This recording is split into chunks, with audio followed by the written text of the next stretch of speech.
Kadhafi lui-même, quand il a annoncé, il l'a dit. Il a dit, mais dans 50 ans, parce que ça ne durera que 50 ans, ne venez pas me dire il n'y a plus d'eau. Oui, il n'y aura plus d'eau. Mais au moins, pendant ces 50 ans, on pourra peut-être agir sur le microclimat, faire pousser de la verdure et surtout donner à manger à tous ceux qui habitent là.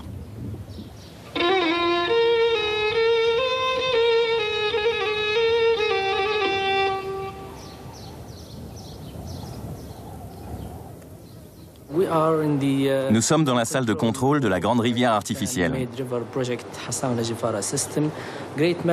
La grande rivière artificielle est la solution libyenne à la pénurie d'eau dont souffrent les citoyens libyens depuis les années 70-80.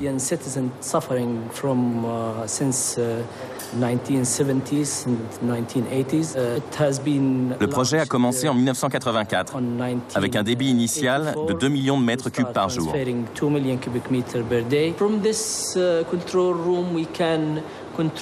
Depuis cette salle, nous pouvons contrôler tous les circuits du réseau pour que l'eau coule 24 heures sur 24 et 365 jours par an.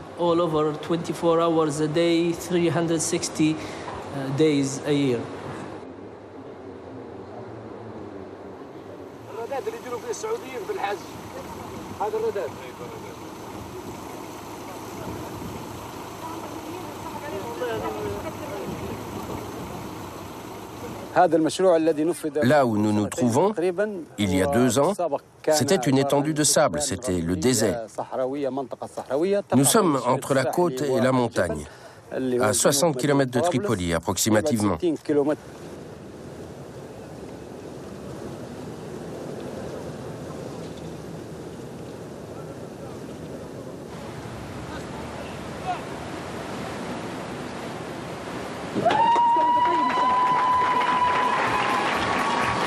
Après 12 ans de travaux, l'eau, en 1996, arrive enfin à Tripoli. La Libye, seul pays au monde qu'aucun fleuve permanent n'irrigue, peut alors développer son agriculture. L'objectif, l'indépendance alimentaire, n'est cependant toujours pas atteint aujourd'hui.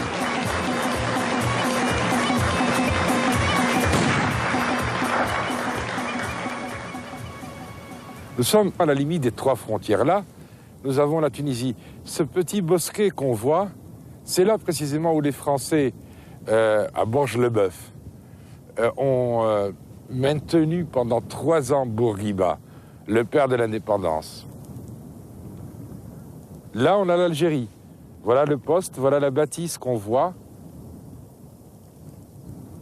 Et puis de ce côté-là, tout au fond, on a le Tchad et le Niger. Voilà ce qu'a voulu faire Kadhafi, réunir tout cela. Il a voulu réunir, comme Nasser, tous les peuples arabes et les pays arabes. Il a voulu leur insuffler, comme Nasser, leur insuffler l'idée d'une culture commune, d'une langue commune, d'un espace commun. La jeunesse arabe a trouvé en Kadhafi une continuité. C'est pas encore l'héritier. Donc l'héritier, c'était après que la mort de Nasser, où on a commencé à dire qu'il est l'héritier de Nasser. Le président Nasser, lors d'une réunion publique à Benghazi, présentait Mouammar Kadhafi en ces termes. C'est lui le porte-drapeau du nasserisme et le rénovateur de la jeunesse de la révolution arabe.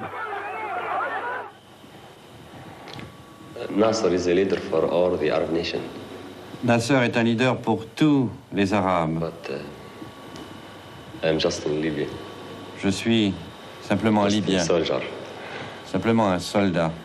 Nasser, il a dit une phrase importante, que lui, il est le garant de l'Union arabe. Donc, et lui, il a pris ça et tout le monde a suivi après.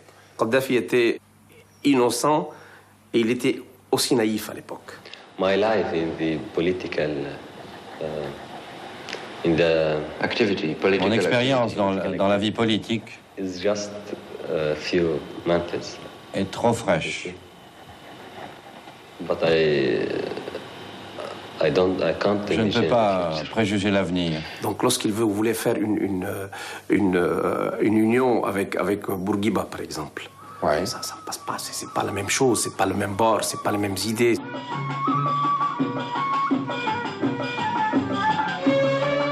Il est allé proposer à Sadat et au président Assad. Bon, Sadat, il comprenait, il avait besoin de l'argent de la Libye, donc il a profité le maximum, notamment avant la guerre de 73. Donc il a profité le maximum, donc on lui achetait les armes, il payait tout, donc voilà. Mais ne serait-ce le président Assad, il prenait ses distances, on voyait, il était pour l'Union, parce qu'il ne peut pas refuser l'Union arabe parce qu'il est unioniste. Donc il ne peut pas refuser, mais on savait, on voyait que ça ne marchait pas.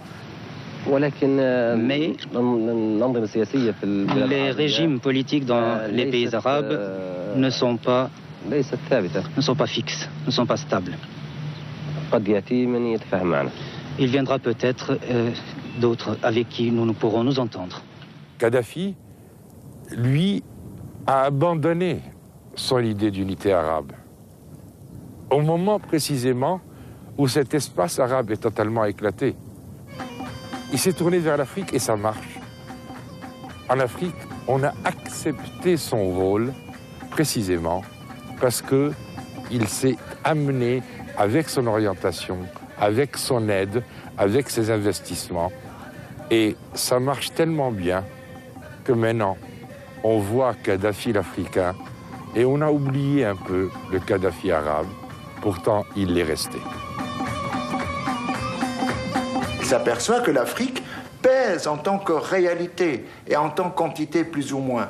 Et qu'à partir de là, il entre dans une logique qui est une logique de coopération et d'une politique africaine qui est la sienne depuis le milieu de 90 jusqu'à maintenant, et ceci allant de manière s'intensifiant progressivement. Il est alors évidemment, il n'accepterait pas qu'on dise ça comme cela, mais il est dans la tradition finalement de la confrérie Sanoussi, c'est d'être la Libye étant la zone de contact finalement entre la Méditerranée, donc l'Europe, et l'Afrique. Il ne faut pas oublier une chose, que la Libye maintenant est un grand acteur au niveau de l'Afrique. Et il joue dans la il ne faut pas sous-estimer. Il joue, c'est pas uniquement, mais il devient maintenant être le sage. Il veut réconcilier tout le monde, il arrive parfois, etc. Il aide ses pays. Il faut voir, lorsqu'il fait ses tournées en Afrique, des centaines de milliers qui courent derrière lui. Récemment, lui, le changement, le tournant qu'il a fait, le virage, si on peut utiliser le terme, c'est qu'il a compris qu'il n'a pas le choix. Il n'a plus le choix. S'il y avait l'Union soviétique, il manœuvrait. Il ne cédait jamais. S'il y avait une Europe, moi, il me l'a dit un jour, si les Européens sont des hommes, moi, je suis les Européens. Mais malheureusement, les Européens suivent les Américains.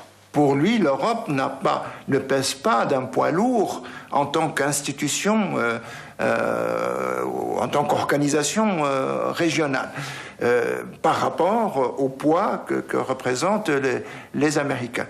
À partir de là, il considère que les Américains sont les partenaires obligés, disons, sur la scène internationale, et qu'on peut rien faire qui soit contre eux, mais qu'on a davantage à gagner qu'en étant avec eux que contre eux. Les relations sont aujourd'hui quasiment normales. Et évidemment, c'est un bien pour le pays. Bien sûr, les États-Unis ont utilisé le commerce international et la force, ainsi que le gel des comptes et l'embargo sur les exportations de matériel et de produits. Et ils ont refusé d'accueillir nos étudiants. Tout cela a perturbé nos industries pétrolières et notre développement économique. Mais les sociétés américaines ont également été touchées. La reprise des relations et l'élimination de tous ces obstacles ont donc encouragé les sociétés américaines à revenir en Libye. Et ceci a entraîné une forte reprise d'activité. À partir de là, la Libye a repris ses anciens contrats et donc signé d'importants contrats pétroliers. La reprise du commerce entre les deux pays a permis le développement du commerce en général. Le pétrole libyen a pu être exporté vers les États-Unis. Et nous sommes dans la dernière étape, qui consiste à effacer les différends entre la Libye et les États-Unis.